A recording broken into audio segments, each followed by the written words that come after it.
അയ്യാം ദിവസങ്ങൾ. ദിവസങ്ങൾ ഏഴാണല്ലോ, അവകൾ പഠിക്കാം അറബിയില്.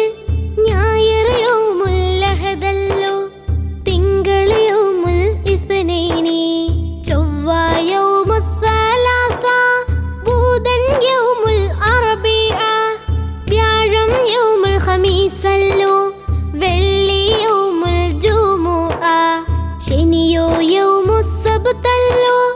ശരിയായി അയ്യാം പഠിച്ചല്ലോ, അവകൾ പറഞ്ഞു പഠിച്ചിട്ട്